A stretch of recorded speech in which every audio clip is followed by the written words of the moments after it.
नमस्कार विद्यार्थी मित्रांनो, तुम्हा सर्वांचं खूप खूप स्वागत आहे आपल्या या यूट्यूब चॅनलवर. तर विद्यार्थी मित्रांनो, आपण जी ही प्लेलिस्ट क्रिएट केलेली आहे ती इयत्ता 5वी मधील परिसर अभ्यास 1 हा जो विषय आहे तर त्यामध्ये आपण सर्व लेक्चर जे आहे तर ते आपण बघणार आहोत. त्यामध्ये आतापर्यंत आपले 9 जे पाठ आहेत तर ते बघून झालेले आहेत. आजच्या या लेक्चरमध्ये पुढील जो 10 नंबरचा जो पाठ आहे तर त्याचा अभ्यास करणार आहोत. तर बघा 10 नंबरचा जो पाठ आहे तर तो बघूयात. बघा विद्यार्थी मित्रांनो, आपले जो पाठ आहे 10 नंबरचा तर त्याचं नाव आहे ओळख भारताची. यामध्ये आपण बघा विद्यार्थी मित्रांनो, भारतातील प्रमुख नद्या, भारताचा प्राकृतिक नकाशा, त्यानंतर दलदलीचे प्रदेश, वाळवंटी प्रदेश, तसेच वन प्रदेश, मैदानी प्रदेश, पर्वतीय प्रदेश, तसेच राज्य राजधान्या, त्यानंतर केंद्रशासित प्रदेश आणि त्याच्या राजधान्या, त्यानंतर भारतातील नगदी पिके व वाहतूक मार्ग, हे जे घटक आहे तर हे घटक आपण भारताच्या नकाशामार्फत आपण अभ्यास करणार आहोत. चला तर आजच्या या लेक्चरला सुरुवात करूया. बघा विद्यार्थी मित्रांनो, खाली दिलेला नकाशा पहा. या नकाशात भारतातील विविध नद्या दाखवलेल्या आहेत. यापैकी काही नद्यांची नावे आपण नेहमी ऐकतो किंवा वाचतो. विविध देश भक्तीपर गीतांतही त्याचा उल्लेख केलेला आहे. ज्या विविध नद्या, पर्वत, पठारे यांनी आपला देश समृद्ध आहे. यापैकी काहींची नावे नकाशात दिलेली आहेत. सांगा बरे, नकाशात दिलेल्या नावांपैकी कोणती नावे तुमच्या परिचयाची आहेत, ती कोठे वाचण्यात आली आहेत त्याचा विचार करा व नकाशामधील या नावांना सर्कलने काय करायचं आहे तुम्हाला दाखवायचं आहे. तर आता नकाशा बघूयात विद्यार्थी मित्रांनो. हा खाली दिलेला जो नकाशा आहे यामधील तुम्हाला कोणते नद्या किंवा पर्वत तुम्हाला माहीत आहेत. बघा आपण जे इथे बघा देशभक्तीपर जे गीत आहे तर त्यामध्ये, तसेच इतर जे देशांवर जे गीत बनवले जातात तर त्यामध्ये आपल्याला बघा हिमालयाचा उल्लेख केलेला असतो. बघा हिमालय पर्वत या ठिकाणी आहे. बघा सिंधू या नदीचा पण उल्लेख आहे. त्यानंतर हिमाचल प्रदेश असेल यामध्ये. त्यानंतर बघा गंगा नदी, गंगा, यमुना. त्यानंतर अजून बघा अजून कोणकोणत्या नद्यांचा आपण जास्त करून उल्लेख किंवा आपल्या वाचनात येत असतात. तर बघा अजून कोणतं सांगू शकतो आपण. या ठिकाणी बघा गोदावरी नदी आहे. त्यानंतर अजून हे जे यामध्ये तुम्हाला जे तुम्हाला माहीत आहेत, नद्या असतील, पर्वत असतील किंवा अजून बघा या ठिकाणी उपनद्या पण आहेत, त्यानंतर पर्वत आहेत, त्यानंतर अजून काय काय आहेत बघा बरं, समुद्र पण आहे. या ठिकाणी बघा बंगालचा उपसागर आहे, त्यानंतर अरबी समुद्र आहे आणि खाली कोणता आहे तर या ठिकाणी खालच्या दक्षिण दिशेस आपला कोणता आहे, हिंदी महासागर आहे. तर या नकाशामध्ये तुम्हाला जे नद्या असतील, पर्वत असतील, शिखरं असतील, त्यानंतर अजून काही जे प्रदेश आहेत तर किंवा नद्या असतील तर यांचे जे नावं माहीत आहे तर त्यांना तुम्हाला सर्कल करायचं आहे. त्यानंतर बघा आता पुढे आपल्याला एक नकाशा दिलेला आहे. बघा वरील नकाशा जो होता तर भारतातील नद्या ज्या आहेत तर त्यांवर तो नकाशा होता. त्यानंतर हा पुढील नकाशा आहे आपला बघा भारताचा प्राकृतिक नकाशा.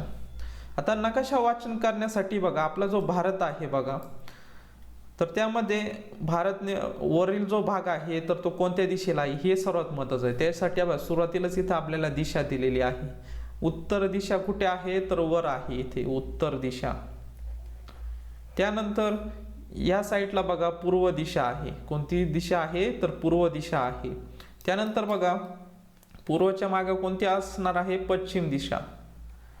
या ठिकाणी जी दिशा आहे तर ती कोणती आहे, पश्चिम दिशा. आणि खाली जी आहे दिशा ती आहे दक्षिण दिशा. त्यानंतर बघा आपल्याला सर्वात अगोदर दिशा महत्त्वाच्या आहे. त्यानंतर मग त्यावरील जे प्रश्न आपल्याला सोडवण्यासाठी खूप मदत होत असते.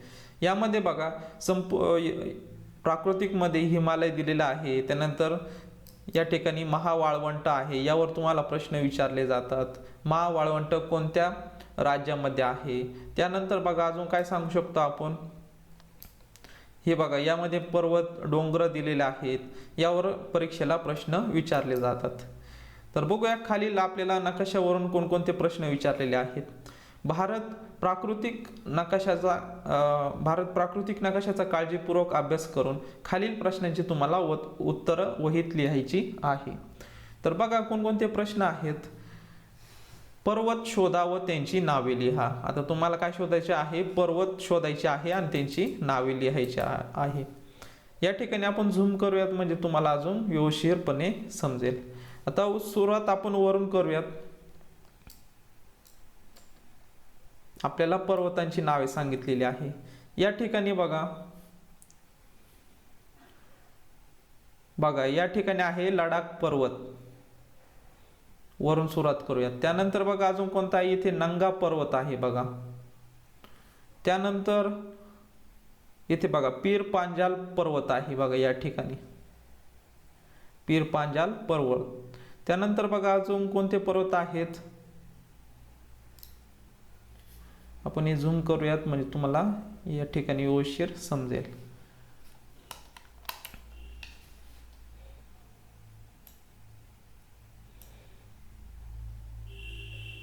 खाली बघा या ठिकाणी सरोवर दिलेले आहे, आपल्याला पर्वत शोधायचे आहे बघा. त्यानंतर खाली या ठिकाणी बघा आरवली पर्वत दिसत आहे बघा. तुम्हाला एक एक नाव जे आहे तर ते शोधायचे आहे. त्यानंतर इथं गिरनार पर्वत आहे गुजरातमध्ये. त्यानंतर बघा अजून पर्वत शोधायचे आहे आपल्याला. इथे डोंगर आहे, आपल्याला छोटा पर्वत पठार आहे हा. त्यानंतर आपल्याला या ठिकाणी बघा सातपुडा पर्वत, हे जे नाव आहे तर तुम्हाला वहीमध्ये लिहायचे आहे. त्यानंतर बघा अजून कोणकोणते पर्वत आहेत. त्यानंतर बघा पठार आहे हा. आपल्याला काय शोधायचं आहे, पर्वत शोधायचे आहे. त्यानंतर या ठिकाणी बघा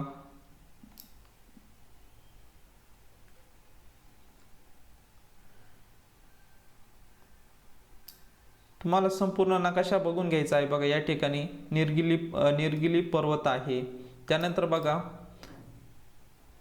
इथे अन्नमलई जी पर्वत या ठिकाणी एक पर्वत आहे. त्यानंतर खाली पण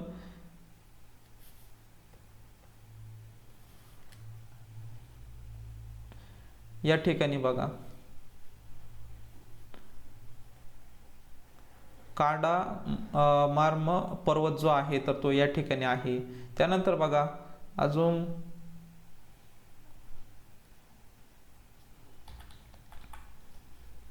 या ठिकाणी तुम्ही बघू शकतात इकडे डोंगर रांगा आहेत. त्यानंतर वरती गेल्यानंतर इकडे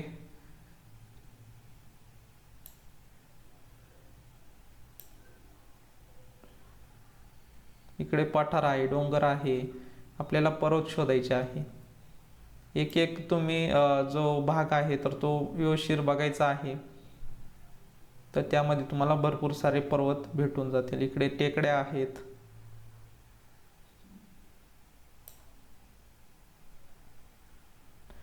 तर बघा विद्यार्थी मित्रांनो, आपण आता जवळपास 4-5 आपण पर्वत शोधलेले आहेत. तर यांची नाव काय लिहायची आहे, तुम्हाला वहीमध्ये लिहायची आहे. त्यानंतर बघा नकाशातील डोंगरांची नावे लिहायची आहे. आता डोंगर शोधायचे आहे तुम्हाला बघा. आता जो वरील नकाशा आहे यामध्ये डोंगर शोधायचे आहेत तुम्हाला.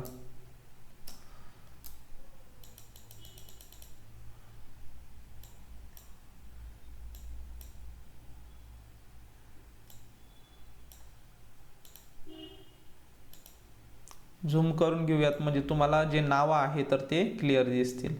यामध्ये बघा आपल्याला डोंगर शोधायचे आहेत. वरून सुरुवात करूयात आपण.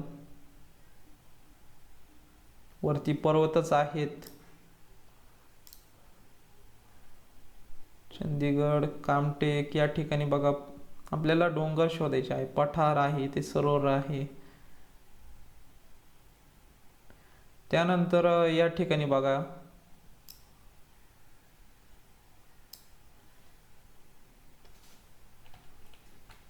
या ठिकाणी बघू शकता बघा, मैकल डोंगर आहे, त्यानंतर इथे महादेव डोंगर आहे, त्यानंतर अजिंठाचे डोंगर आहे, त्यानंतर इथे सातमाळाचे डोंगर आहेत, त्यानंतर अजून बघा आपला मगाशी पर्वत राहिला बघा, इथे सह्याद्री दिसत आहे बघा, सह्याद्री पर्वत आहे बघा या ठिकाणी, हे पर्वतामधली व्हायचं आहे. त्यानंतर बघा हळूहळू एक एक एक आपल्याला डोंगर सापडतील, पर्वत पण सापडतील. व्यवस्थित बारीक आपण निरीक्षण केलं तर सर्व आपल्याला भेटून जाईल. आता डोंगर शोधायचे आहे बघा आपल्याला. त्यानंतर इथे बघा बालाघाट डोंगर आहे, इथे हरिश्चंद्र व बालाघाट डोंगर आहे, त्यानंतर महादेव डोंगर आहे, त्यानंतर अजून खाली बघूयात. आता ही डोंगरांची जी नावं आहेत तर ती तुम्हाला काय करायची आहे, वहीमध्ये लिहायची आहे. यामध्ये बघा या ठिकाणी पण एक डोंगर आहे, नलमल्ला डोंगर आहे. त्यानंतर बघा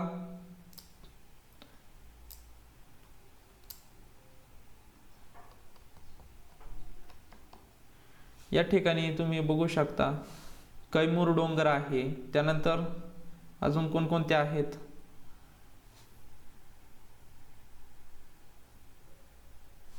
या ठिकाणी बघा इथे छोट्या टेकड्या आहेत, डोंगर काय इथे नाहीत. त्यानंतर या ठिकाणी कुठे आहेत का बघून घ्या एकदा.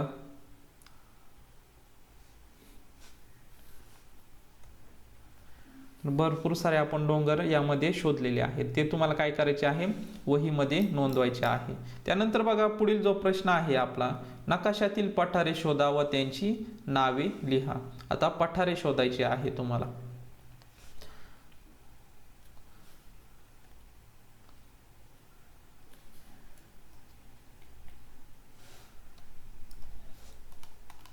या ठिकाणी बघू शकता तुम्ही, पठारे तुम्हाला आता शोधायची आहे.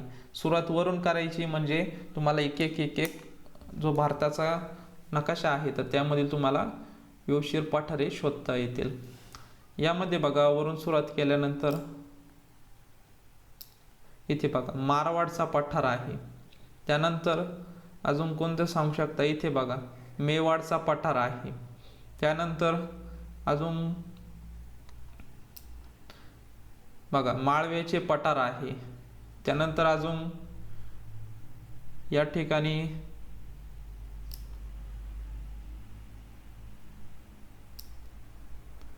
बघा छोटा नागपूरचा इथे पठार आहे. त्यानंतर दुसरीकडे आता या ठिकाणी बघा, यामध्ये बघा दख्खनचे पठार दिलेले आहे या ठिकाणी. त्यानंतर बघा कर्नाटकचे पठार आहे या ठिकाणी. त्यानंतर अजून कुठे कुठे आहे बघा,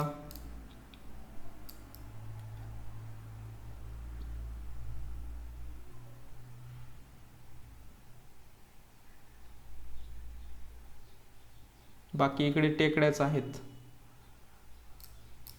तर अशा प्रकारे तुम्हाला एक एक नाव जे आहे तर ती शोधायची आहे.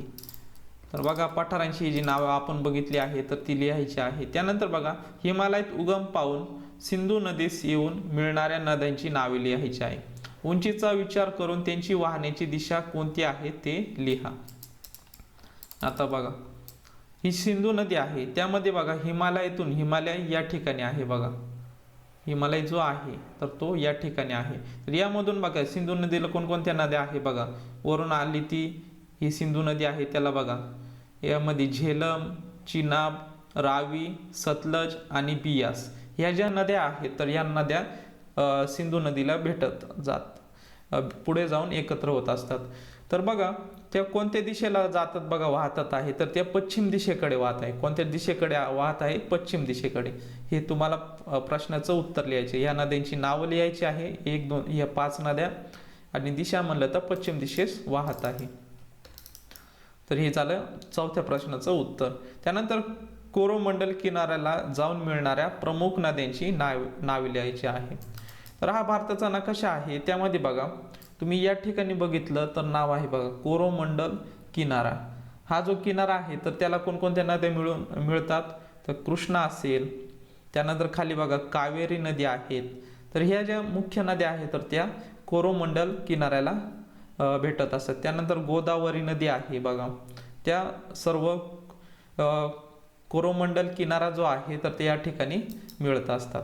तर हे झालं या प्रश्नाचं उत्तर. त्यानंतर पुढील प्रश्न आहे, गंगा, नर्मदा, वैनगंगा, गोदावरी आणि कावेरी या नद्यांची प्रवाहाचे निरीक्षण करा. त्यांच्या खोऱ्यातील जमिनीचा उतार कोणत्या दिशेकडून कोणत्या दिशेकडे ते नोंदवा. आता बघा विद्यार्थी मित्रांनो, सुरुवातीला आपण गंगा नदी बघूयात कोणत्या दिशेला वाहते. आता गंगा नदीचा उगम या ठिकाणी झालेला आहे बघा. इथून बघा, इकडे यमुना आहे आणि इकडं गंगा आहे. गंगा नदी अशी वाहत वाहत येते आणि त्यानंतर बघा या ठिकाणाहून ही गंगा नदी निघाली. त्यानंतर अशी वाहत वाहत जाऊन ती कुठं भेटते, बंगालच्या उपसागराला भेटत असते. तर मग गंगा नदी विषयी आपल्याला काय विचारलेलं आहे, आपण नदीचं निरीक्षण केलं, प्रवाहाच्या मार्गाचे निरीक्षण करा. त्यांच्या खोऱ्यातील जमिनीचा उतार कोणत्या दिशेकडून कोणत्या दिशेकडे आहे.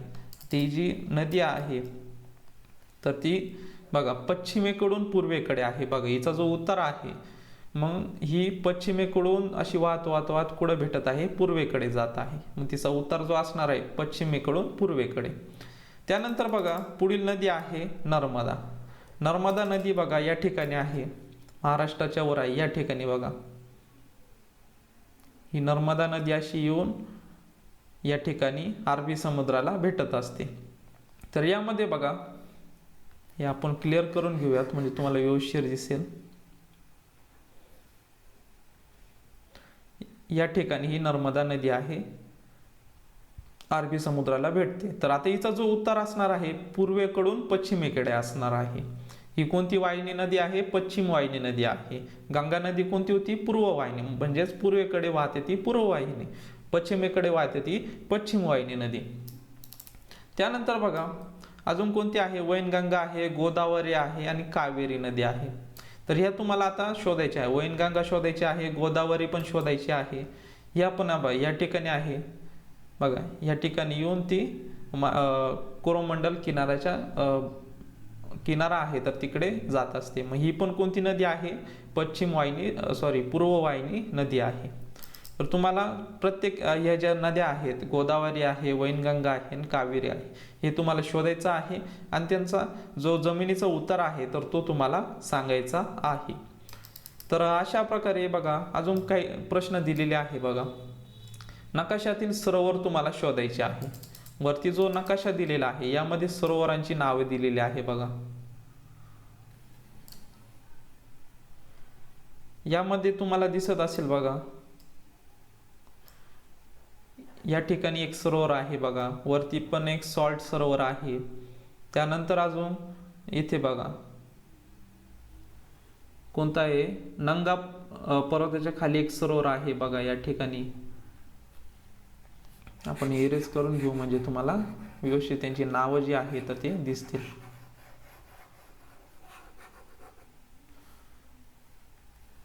या ठिकाणी बघा उल्लर सरोवर आहे, सॉल्ट सरोवर आहे, पेगॉंग सरोवर आहे, राक्षस सरोवर आहे, मान सरोवर आहे.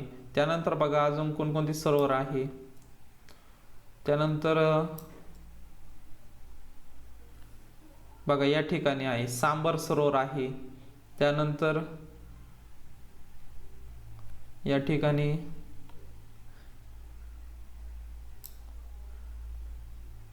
बघा खाली बघूयात आता सरोवर जे आहे तर ते तुम्हाला शोधायची आहे. भरपूर सारे नाव दिसतील तुम्हाला, त्यातील नावांची जी यादी आहे तर ती तुम्हाला करायची आहे.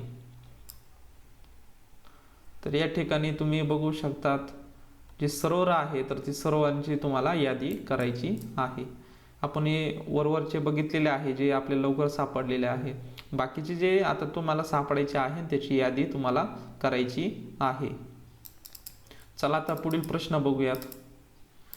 नकाशात आपण सरोवरांची काय नाव शोधलेली आहे आणि बाकीची जी नावं आहेत ती तुम्हाला शोधायची आहे. त्यानंतर बघा आखातांची नावे शोधा व ती भारताच्या कोणत्या दिशेला आहेत ते नावांसह लिहा. आता आखात आखात नेमके कुठे असतात बघा, ज्या ठिकाणी बघा जे समुद्राचं पाणी आहे किंवा जे नदीचं पाणी असेल असं जमिनीमध्ये शिरलेलं दिसतं, तर त्याला आपण आखात म्हणत असतो. यामध्ये बघा कच्छचे आखात आहे, त्यानंतर या ठिकाणी पण पाणी गेल्यासारखं दिसतं बघा आपल्याला. या नाव काय आहे, खंबातचे आखात नाव आहे बघा. या ठिकाणी आपण झूम करूयात म्हणजे तुम्हाला नावं जी आहे तर ती लवकर समजतील.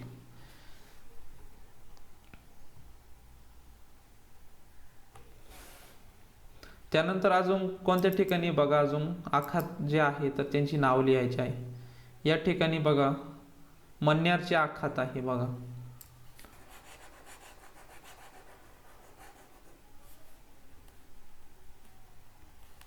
या ठिकाणी आहे मन्यारचे आखात. त्यानंतर अजून बघा कोणत्या ठिकाणी आहे,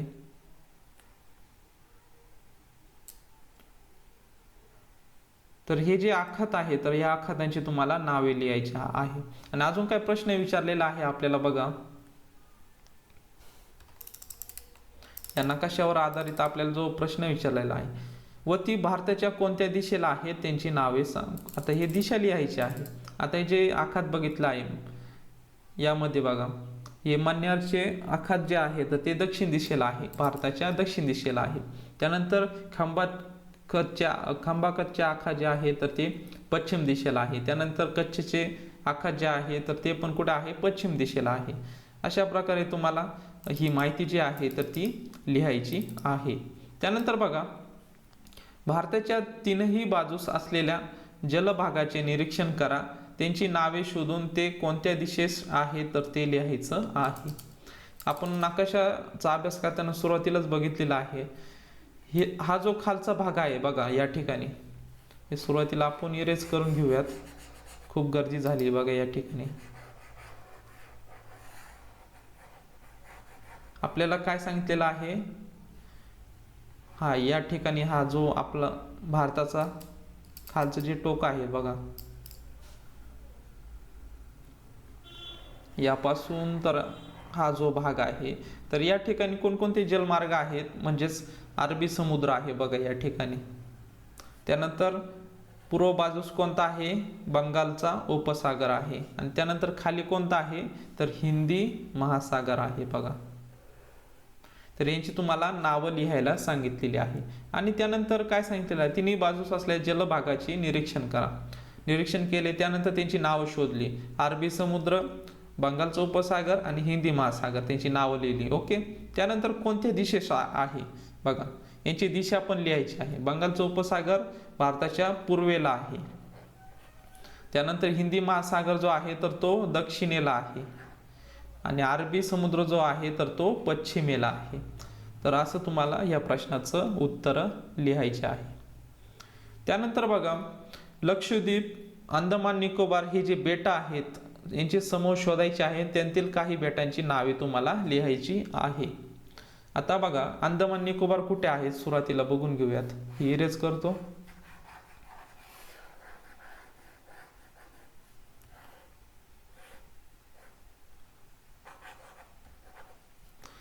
आता या ठिकाणी आता बेट छोटे असल्यामुळे आपल्याला झूम करावं लागेल, त्यामुळे व्यवस्थित तुम्हाला दिसत असेल बघा स्क्रीनवर.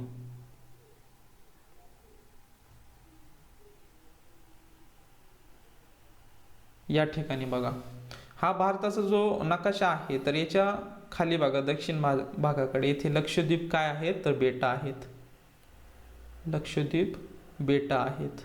तरी लक्षद्वीप बेटामध्ये हे जे बेटा आहेत त्यामध्ये छोटे छोटे बेटा आहेत बघा, तर त्यांची नाव लिहायची आहे. शेतलाट बेट असेल, आंद्रोने बेट, हे छोटे छोटे नावं आहेत बघा. करावती, सुएली, त्यानंतर हे बघा ट्री बेट, त्यानंतर हे वरती जे छोटे छोटे बेट आहेत तर यांची तुम्हाला नावे लिहायची आहे.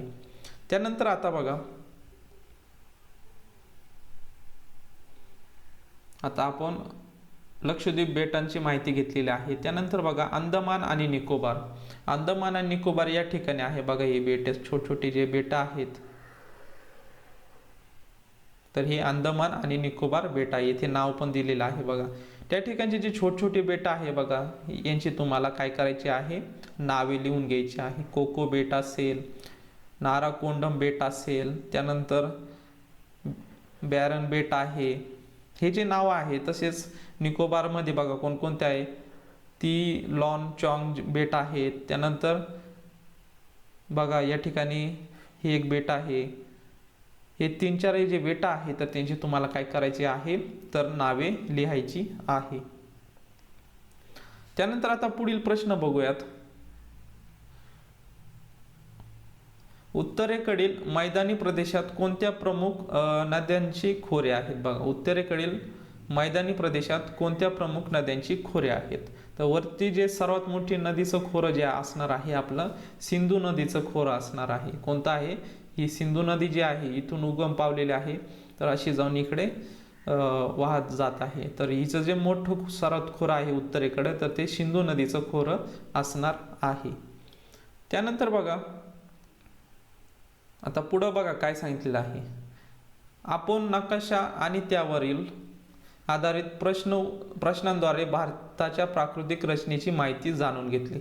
आता हे जे 11 प्रश्न होते त्यामार्फत भारत देशाची प्राकृतिक रचना जी आहे तर त्याविषयी आपण माहिती घेतलेली आहे. त्यावर बघा आपला भारत देश विविध नद्या असतील, पर्वत, पठारे, मैदाने, बेट इत्यादींपासून नटलेला आहे. भारतातील भूखंडाच्या 3 दिशांना पाण्याने व्यापलेले व दक्षिणेकडे निमुळत होत जाणाऱ्या भागास भारतीय द्वीपकल्प असे म्हणतात. बघा आपला भारताचा खालचा जो निमुळता भाग आहे, दक्षिणेकडे जाताना निमुळता भाग होत असतो, तर त्याला आपल्याला समुद्र किनारा लाभलेला आहे. म्हणजे तिन्ही बाजू समुद्र आहे. अरबी समुद्र आहे, बंगालचा उपसागर आहे आणि खाली दक्षिणेला जो हिंदी महासागर आहे. हे 3 महासागर आपल्याला आपल्या दक्षिण दिशेकडे आपल्याला बघायला मिळतात. त्यानंतर बघा हा जो त्याला आपण काय म्हणतो असतो, हा निमुळता झालेला भाग जो आहे तर त्याला आपण भारतीय द्वीपकल्प असे म्हणत असतो. तर नकाशात आपण बघूयात द्वीपकल्प कशाला म्हणायचं. बघा हा जो भाग आहे निमुळता झालेला, हा जो भाग आहे खालचा दक्षिणेकडे जाताना, तर त्याला आपण काय म्हणत असतो, भारतीय द्वीपकल्प असे म्हणत असतो. या ठिकाणी बघा परीक्षेला तुम्हाला प्रश्न येऊ शकतो. आपली उत्तरेकडील सीमा हिमालयासारखी अति उंच पर्वत रांगांनी तयार झालेली आहे. बघा उत्तरेला आपण हिमालयासारखं काय आहे तर तिकडे आपल्याला मोठमोठे पर्वत दिसतात. तर उत्तरेकडील सीमा आपण कशाने हिमालयासारख्या अति उंच पर्वतरांगांनी तयार झालेली आहे. आपल्या देशामध्ये बघा वने, मैदाने, वाळवंटे इत्यादी आहेत. सोबतचे चित्र पहा. या ठिकाणी बघा आपल्या भारतामध्ये बघा वनप्रदेश आहेत. त्यानंतर बघा वाळवंट पण आपल्याला बघायला मिळतात राजस्थानमध्ये. त्यानंतर मैदानी प्रदेश पण आहे आपल्या देशात. त्यानंतर बघा पर्वतीय प्रदेश वरती हिमालय त्या ठिकाणी मोठमोठे पर्वत आपल्याला बघायला मिळतात. त्यानंतर बघा दलदलीचे प्रदेश पण आपल्या देशामध्ये आहेत. तर बघा आपल्या देशाचा विस्तार मोठा आहे. शिवाय समुद्र सपाटीपासून उंचीतील फरक 8000 मीटरपेक्षा जास्त आहे. त्यांच्यामुळे प्रदेशानुसार भारताच्या हवामानात विविधता आढळते. आता हवामानात विविधता कशामुळे आढळते तर आपलं समुद्र सपाटीपासून जो उंचीतील फरक आहे तर तो 8000 मीटरपेक्षा जास्त आहे. त्यामुळे या प्रदेशामुळे म्हणजे जे उंची आहे काही ठिकाणची कमी काही ठिकाणची जास्त, त्यामुळे आपल्याला हवामानात आपल्याला विविधता आढळून येते. पर्वताच्या ठिकाणी खूप आपल्याला कमी टेम्परेचर म्हणजे कमी तापमान दिसतं, तसेच काही ठिकाणी खूप जास्त टेम्परेचर दिसतं, काही ठिकाणी बघा खूप थंडी आपल्याला जाणवत असते. तर हे कशामुळे आहेत तर ते जो आपला प्राकृतिक भाग आहे भारताचा तर तो वेगवेगळा असल्यामुळे आपल्याला ही विविधता बघायला भेटत असते. त्यानंतर बघा हवामानातील विविधतेमुळे वनस्पती, प्राणी, पक्ष्यांमधील विविधता सुद्धा मोठ्या प्रमाणावर पाहायला भेटत असते. मग हवामान जर वेगवेगळं असेल तर त्या ठिकाणी असणारे वनस्पती पण काय असणार वेगवेगळे असणार. त्यानंतर प्राणी जे आहे तर ते वेगवेगळे. आता हिमालयात वेगळे प्राणी आढळतात, ते आपल्या मैदानी प्रदेशात येतील का तर नाही. तसेच मैदानी प्रदेशातील जे प्राणी आहेत तर ते पर्वतीय प्रदेशात जर सोडले तर ते जगतील का तर नाही जगणार. तर याचं कारण जे आहे तर ती विविधता असणार आहे. त्यानंतर बघा पक्षी पण बघा आपल्या जे वातावरण आहे तर त्या वातावरणानुसार आपल्याला वेगवेगळे बघायला मिळतात. यालाच आपण काय म्हणत असतो, विविधता असे म्हणत असतो. त्यानंतर बघा तसेच पीक पाण्यातही विविधता आढळून येत असते बघा. आता आपण भारताचा जो किनारी प्रदेश बघितला तर या ठिकाणी खूप सारा पाऊस असल्यामुळे त्या ठिकाणी वेगळे पिके घेतली जातात. त्यानंतर डोंगर माथा जो आहे तर त्या ठिकाणी वेगळे पिके घेतले जातात. त्यानंतर मैदानी प्रदेश जो आहे तर त्या ठिकाणी सुद्धा वेगवेगळे आपल्याला पिकं बघायला मिळत असतात. त्यामध्ये बघा उत्तर भारतात गहू हे पीक घेतले जाते. आता उत्तर भारतामध्ये बघा पंजाब हे जे राज्य आहे या ठिकाणी गहू जो पीक आहे तर ते प्रामुख्याने घेतलेले आपल्याला दिसून येत असते. तर किनारपट्टीचा प्रदेश तसेच दक्षिण भारतात भात प्रामुख्याने पिकवला जातो. तर जो आपला भारताची किनारपट्टी जी आहे तर त्या ठिकाणी भात का पिकवला जात असेल तर कारण त्या ठिकाणी पाणी खूप प्रमाणात त्या पिकाला भेटत असते, म्हणून त्या ठिकाणी भात हे पीक चांगल्या प्रमाणात येत असते. त्यानंतर बघा मध्य भारतात ज्वारीचे उत्पादन मोठ्या प्रमाणावर होत असते.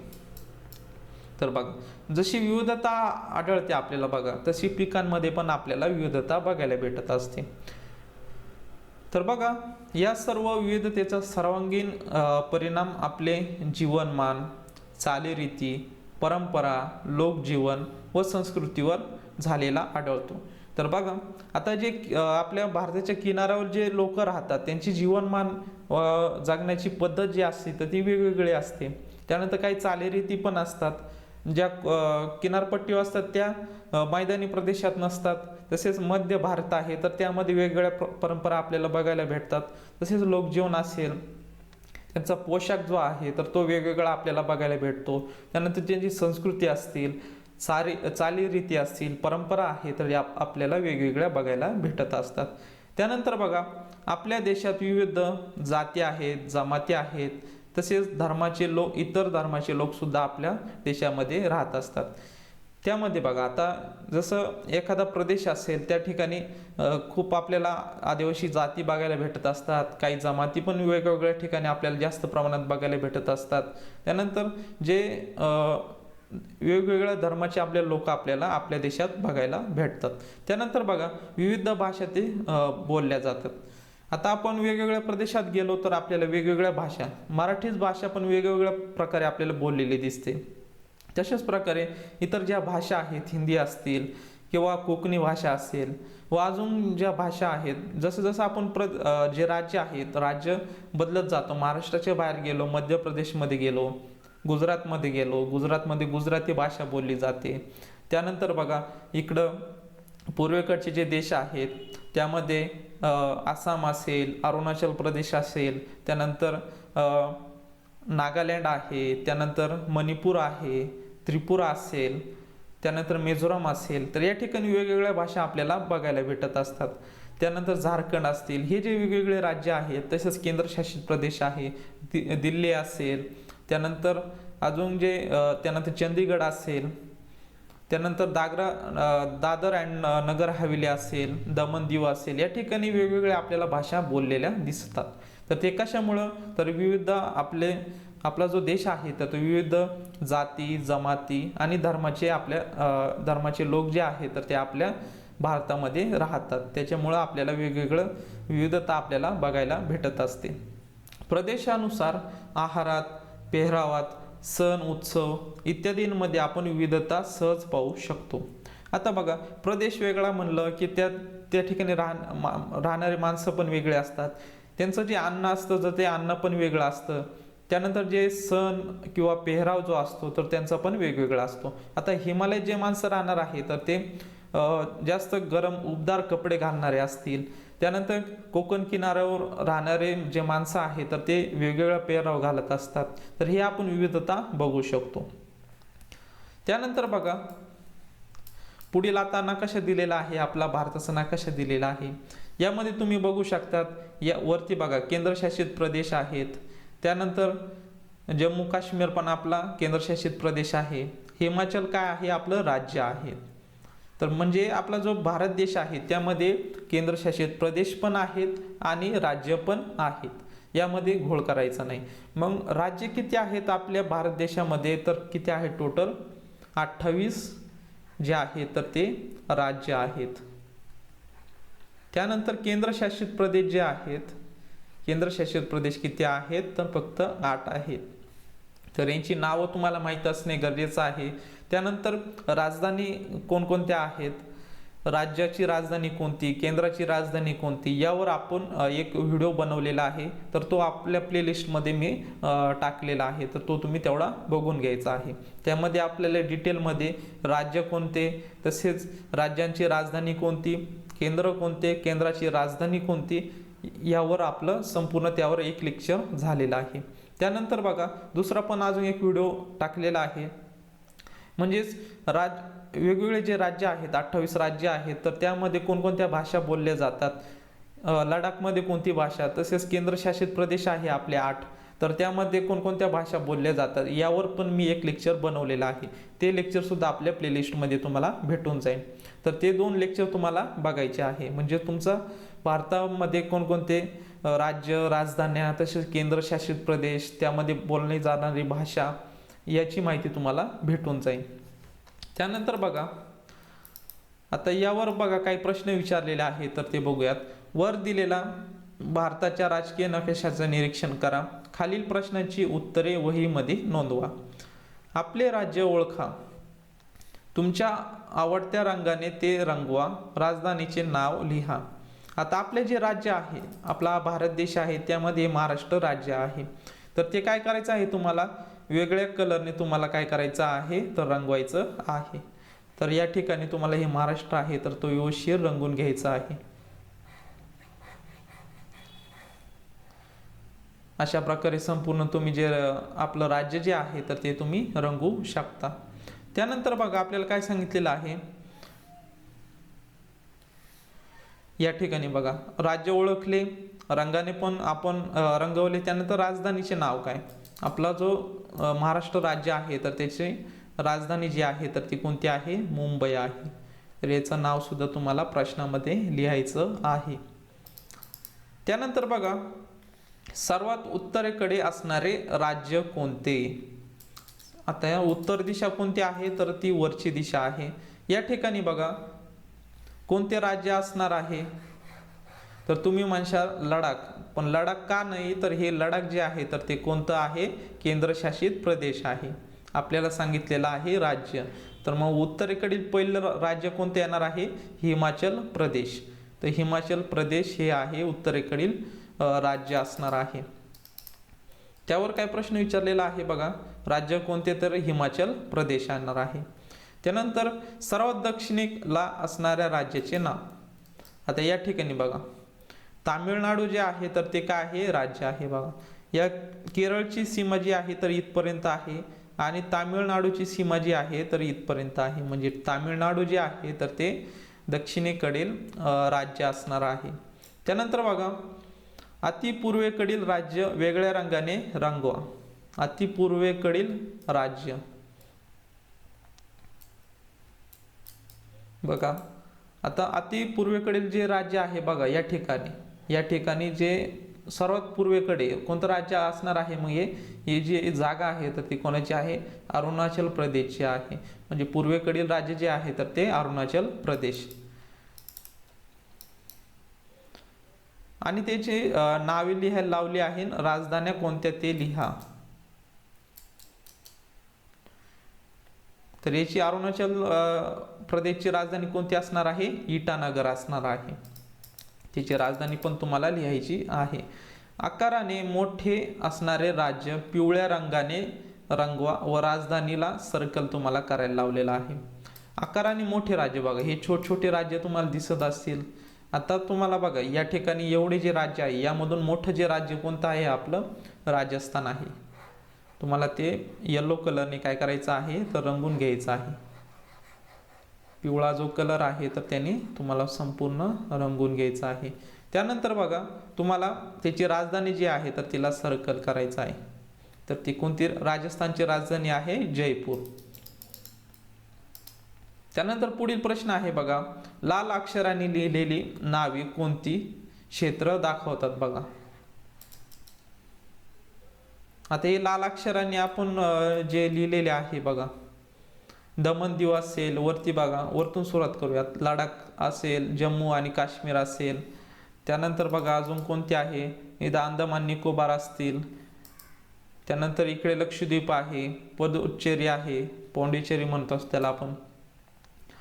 तर हे जे आहे तर ते आपल्याला काय सांगत असतात, तर केंद्रशासित प्रदेश सांगत असतात बघा.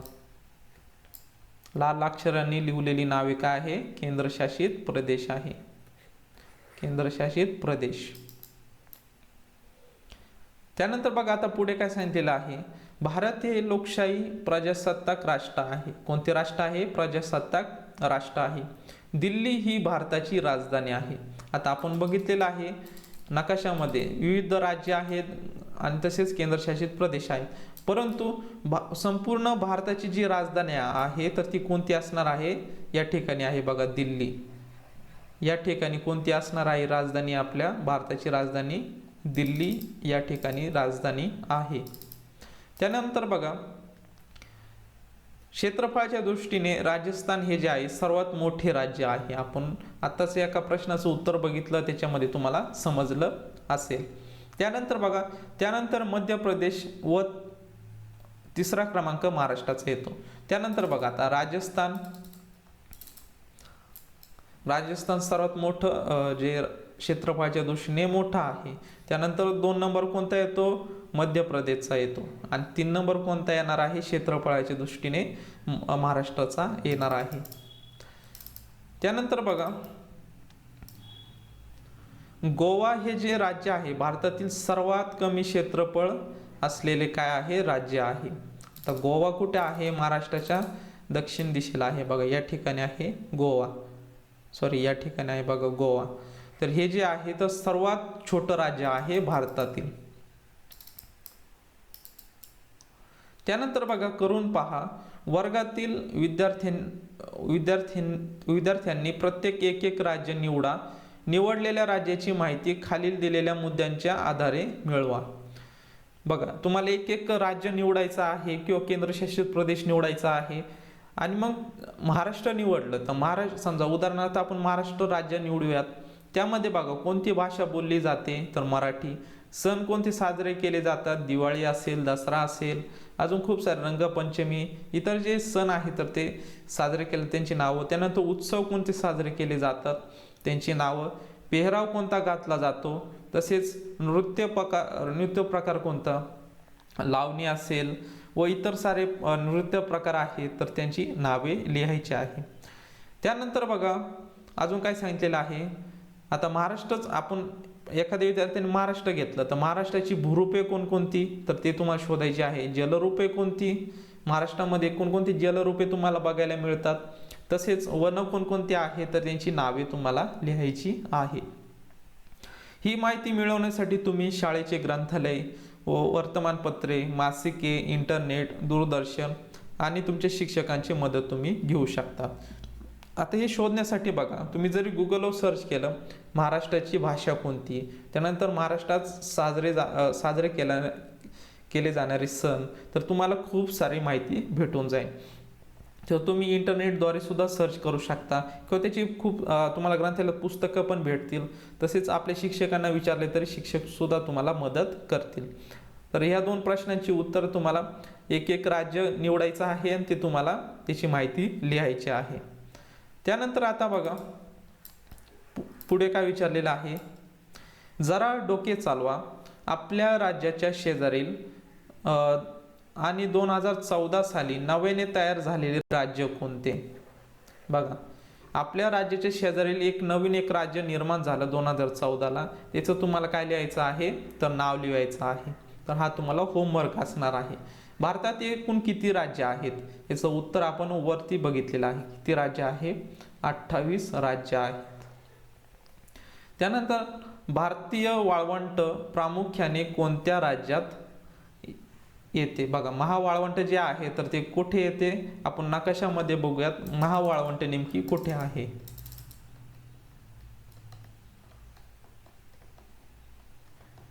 या ठिकाणी बघू शकता वरती जो नकाशा दिलेला आहे, या ठिकाणी बघा भारतीय महावाळवंट. तर हा जो प्रदेश आहे तर तो कसला आहे, राजस्थानचा आहे, या ठिकाणी आहे बघा. ते भारतीय वाळवंट जे आहेत तर या ठिकाणी आहे. तर हा प्रदेश जो आहे तर तो राजस्थानचा आहे. तर याचं तुम्ही उत्तर लिहू शकता राजस्थान. त्यानंतर बघा, आता तुम्ही संकलित केलेल्या प्रत्येक राज्यांचे वैशिष्ट्यांची तक्ते तयार करा, वर्गात चिटकवा. हे करत असताना संघ राज्य क्षेत्र विसरू नका. अशा प्रकारे तुमची विविध राज्यांची वैशिष्ट्यांनी युक्त अशी वर्गखोली तयार होईल. तुम्हाला हा प्रकल्प करायचा आहे. आता वर्गात जवळपास 30 ते 40 विद्यार्थी असतील. तर आपल्याला जे राज्य आहेत किंवा केंद्रशासित प्रदेश आहेत तर यांची काय लिहायचे आहे, या प्रश्नांचे आधारे. समजा महाराष्ट्र घेतलं, महाराष्ट्राची भाषा, त्याच्या खाली लिहायचं भाषा, सण कोणकोणते, त्याच्या पुढं सण लिहायचे आहे, उत्सव लिहायचा आहे, त्याच्या पुढं उत्सव कोणकोणते आहे, पेहराव कोणता घालतात, तसेच नृत्य प्रकार. असं प्रत्येकाने एक एक एक एक राज्य घ्यायचं आहे किंवा केंद्रशासित प्रदेश घ्यायचा आहे. आणि तुम्हाला एक चांगली प्रोजेक्ट किंवा प्रकल्प आपण म्हणू शकतो व तो शाळेत तुम्हाला चिटकवायचा आहे. त्यानंतर बघा, भारतातील विविध प्रदेशानुसार पिकांच्या उत्पादनातही आपल्याला फरक आढळतो. बघा, भारतात जी विविधता आहे, वेगवेगळं आपल्याला तापमान बघायला भेटतं, तसेच आपल्याला डोंगर पर्वत अशी विविधता असल्यामुळे पिकं पण काय असणार, वेगवेगळे असणार. हा फरक आपल्याला बघायला भेटत असतो. तसेच बाजारात किंवा दुकानात आपल्याला मिळणारा चहा, कॉफी, बघा चहा असेल, कॉफी असेल, संत्री, आंबे इत्यादी वस्तू नेमक्या कुठे उत्पादित होतात, त्या आपल्याला आपल्यापर्यंत कशा पोहोचतात हे आपण पुढील पानावरील नकाशावर समजून घेऊयात. आता बघा, वातावरण वेगवेगळं असल्यामुळे एखादं पीक त्याच ठिकाणी येतं, त्या ठिकाणी त्याला चांगलं वातावरण भेटत असेल किंवा पाणी भेटत असेल, तसेच तापमान जे आहे तर ते व्यवस्थित भेटल्यानंतर ते त्या ठिकाणी जास्त उत्पन्न त्याचं बघायला मिळतं. म्हणजे चहा सगळीकडेच तयार होतो का, नाही तर त्या ठिकाणी आसाम असेल त्या ठिकाणी तुम्हाला चहा बघायला भेटतो. कॉफी जी आहे तर ती तुम्हाला कर्नाटकमध्ये तिचं उत्पादन घेतलेलं आपल्याला बघायला भेटत असतं. संत्री जी आहे तर ती आपली महाराष्ट्रामधील नागपूर जे आहे तर त्या ठिकाणी तुम्हाला संत्री बघायला भेटत असते. तेव्हा त्या ठिकाणी त्या पिकासाठी चांगलं वातावरण असेल, तापमान असेल, त्यामुळे ते त्या ठिकाणी येत असतात. तसेच आंबा असेल, रत्नागिरी या ठिकाणी खूप सारे आपल्याला आंबे बघायला भेटत असतात. म्हणजे कोकण किनारपट्टी आहे त्या ठिकाणी हे पीक जे आहे तर ते चांगल्या प्रकारे घेतलं जातं. त्यानंतर बघा, ते आपण नकाशामध्ये बघणारच आहोत कुठे कुठे कोणती पिकं घेतली जातात. त्यानंतर पुढे बघा, माहीत आहे का तुम्हाला भारतीय क्षेत्रात भारताच्या मुख्य भूमीशिवाय अनेक बेटांचा समावेश आहे. आपण बघितलेला आहे आपला भारत देश आहे, त्याचबरोबर छोटे छोटे जे बेट आहेत त्यामध्ये या ठिकाणी लक्षद्वीप असेल, पश्चिमेकडे पूर्वेकडे कोणता आहे, अंदमान आणि निकोबार. तर यामध्ये छोटे छोटे बेट आहेत त्यांचा समावेश सुद्धा आपल्या भारताच्या क्षेत्रामध्ये होत असतो. त्यामध्ये बघा, अरबी समुद्रातील लक्षद्वीप आहे. बघा, लक्षद्वीप कुठे आहे, पश्चिमेला आहे आणि कोणत्या ठिकाणी कोणत्या समुद्रात आहे, अरबी समुद्रात आहे. त्यानंतर बघा, बंगालच्या उपसागरातील अंदमान आणि निकोबार हे जे बेटा आहेत तर ते कोणत्या उपसागरात आहे, बंगालच्या उपसागरामध्ये ते तुम्हाला बघायला भेटतात. आता तुम्ही जर नकाशा डोळ्यासमोर घेतला तर या ठिकाणी तुम्हाला कोणतं बेट दिसतील तर ते अंदमान निकोबार आणि या ठिकाणी लक्षद्वीप बेटे.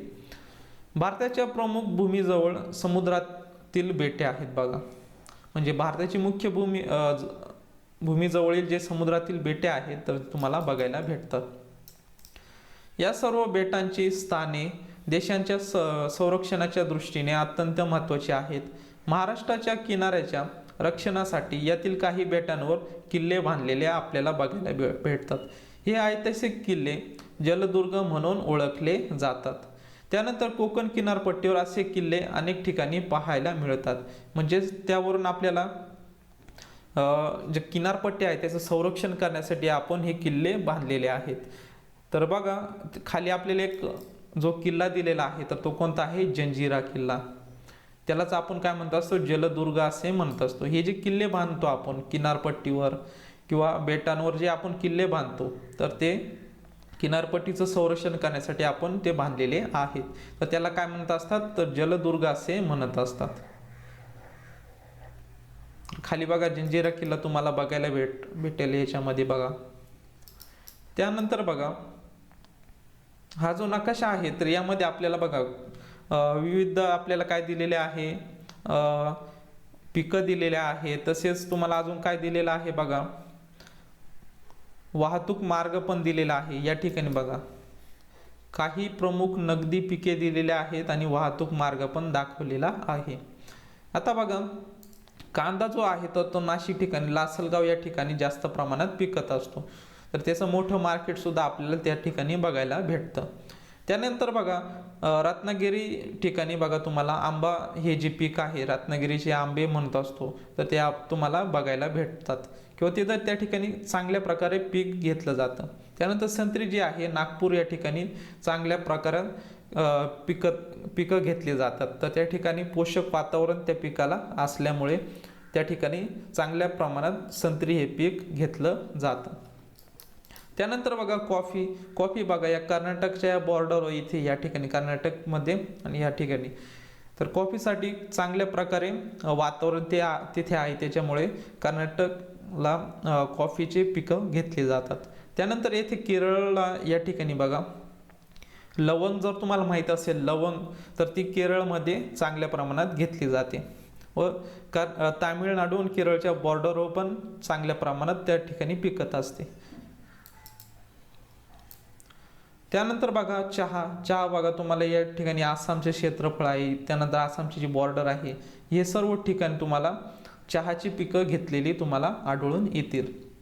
तर या ठिकाणी चहासाठी चांगल्या प्रमाणात वातावरण आहे, त्यामुळे चहाचं पिकं त्या ठिकाणी घेतली जातात.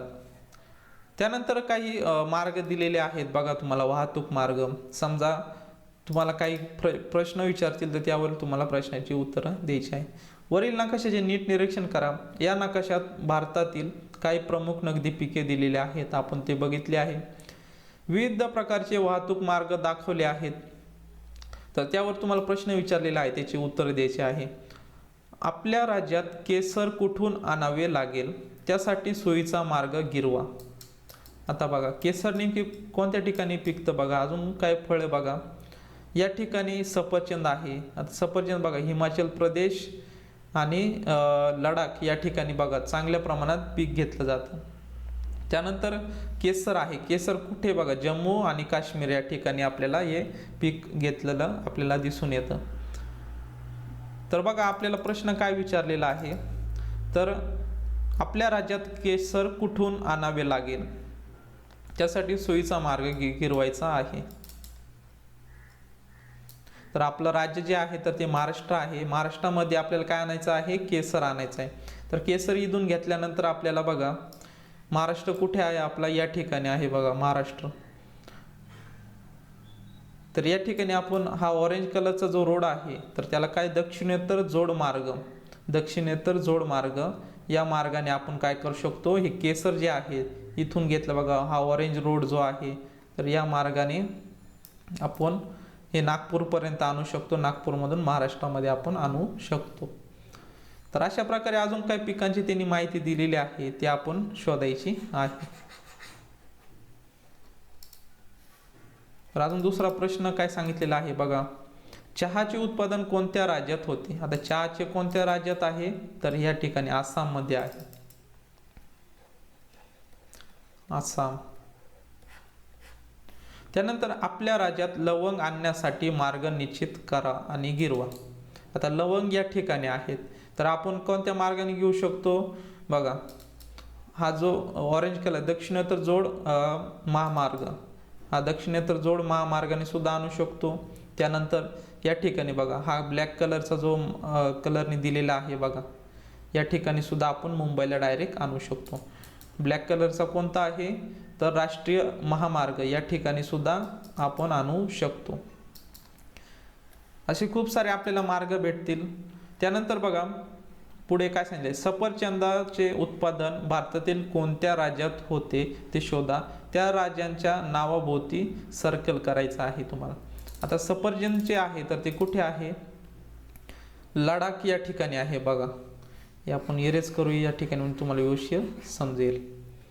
हे बघा, लडाख हे जे आहे केंद्रशासित प्रदेश, या ठिकाणी पण सफरचंद चांगल्या प्रमाणात घेतले जाते.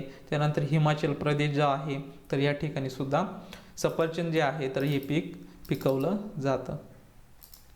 तर या प्रश्नांची उत्तर बघितलेले आहे. अजून पुढे प्रश्न दिलेले आहे बघा, नागपूरची संत्री बिकानेरला पाठवण्यासाठी मार्ग निश्चित करा व गिरवा. आता नागपूरची संत्री बिकानेरला द्यायची आहे बघा. बिकानेर कुठे आहे तर नकाशामध्ये सुरुवातीला तुम्हाला शोधायचं आहे. बिकानेर कुठे आहे? राजस्थानमध्ये आहे बघा. या ठिकाणी इथे आहे आपली नागपूरची संत्री. तर आपण कोणत्या कोणत्या मार्गाने नेऊ शकतो बघा. या ठिकाणी जो दक्षिण जोड मार्ग आहे तर त्या ठिकाणी नेऊन दिल्लीवरून डायरेक्ट आपण राजस्थानला किंवा बिकानेरला आणू शकतो. किंवा ही ग्रीन कलरची लाईन आहे बघा, किंवा तुम्ही ही ब्लॅक कलरची, त्याला आपण काय नाव दिलेलं आहे? राष्ट्रीय महामार्ग. यांनी सुद्धा बाई या ब्लॅकनी या ठिकाणाहून आपण काय करू शकतो? डायरेक्ट राजस्थानमध्ये नेऊ शकतो. म्हणजेच राष्ट्रीय महामार्गाचा वापर करून आपण नागपूरची संत्री बिकानेरला नेऊ शकतो.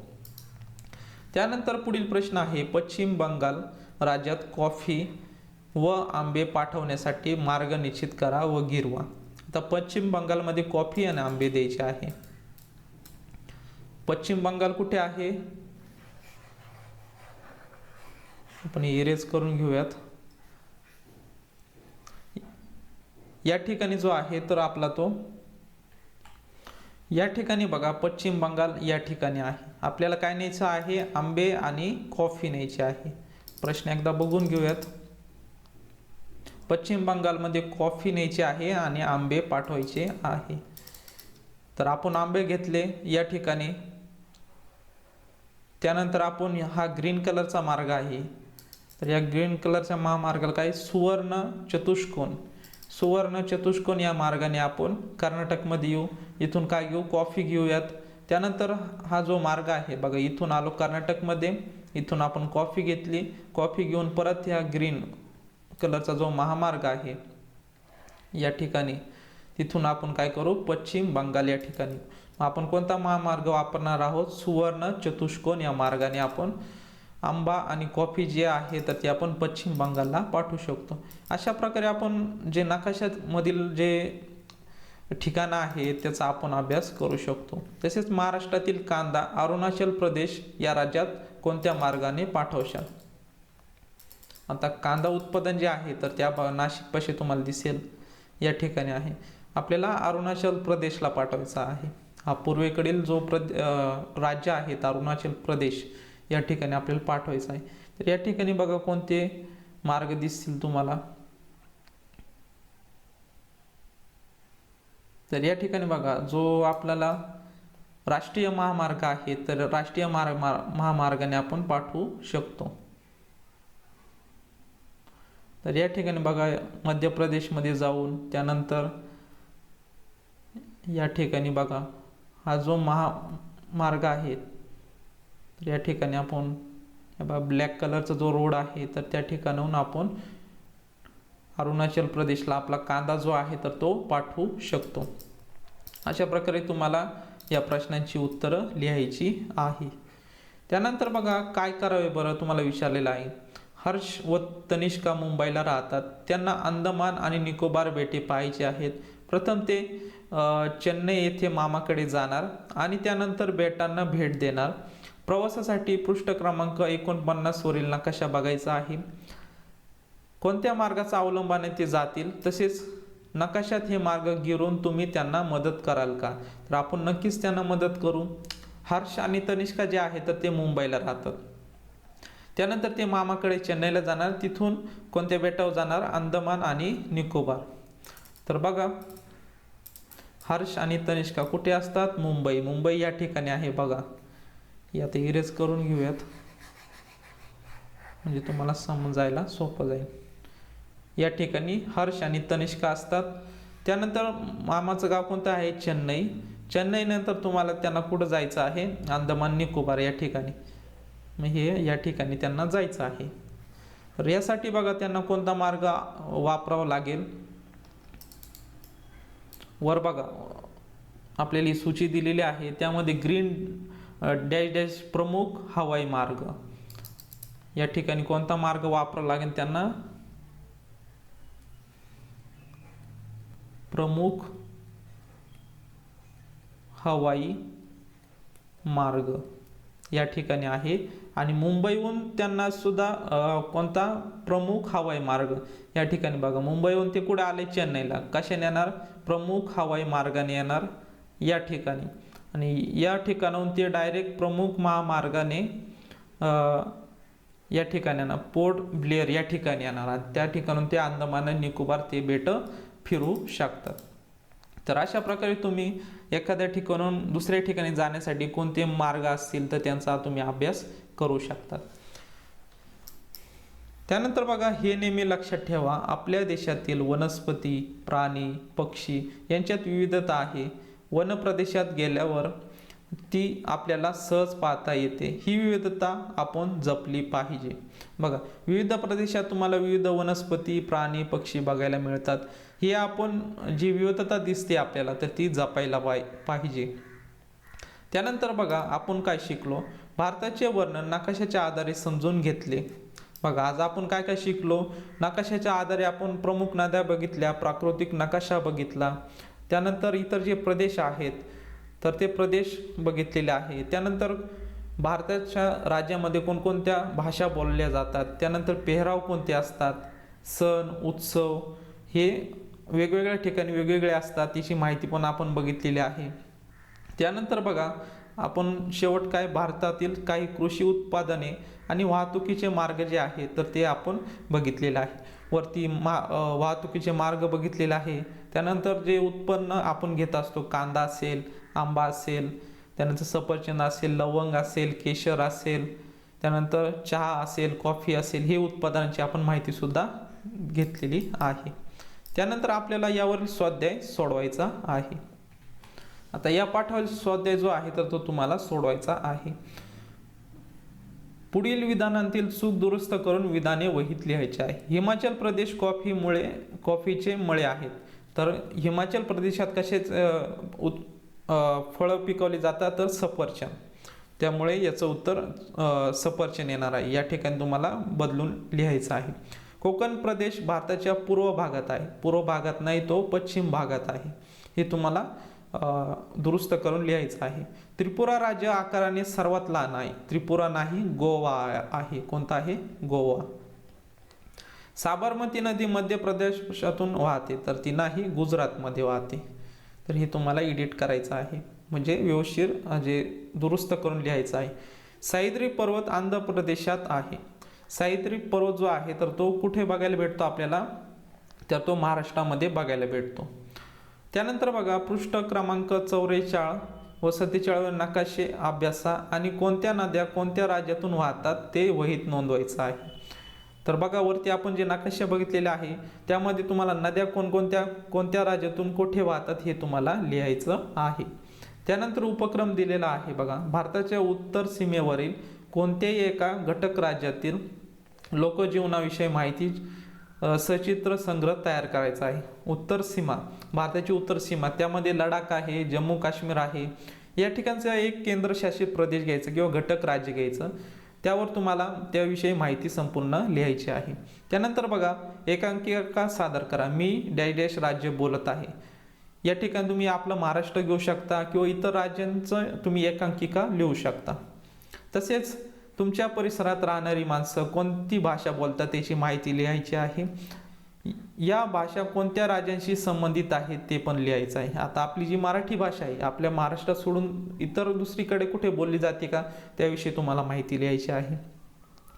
त्यानंतर बघा तुम्ही तुमची भाषा तसेच कोणत्या राज्यात कोणती भाषा बोलली जाते यावर आपण व्हिडिओ बनवलेला आहे, तर तो व्हिडिओ आपल्या प्लेलिस्टमध्ये तुम्हाला भेटून जाईल, तर तो पण व्हिडिओ तुम्ही बघून घ्या, म्हणजेच तुम्हाला यावरील जे प्रश्न आहेत तर ते नक्कीच सुटतील।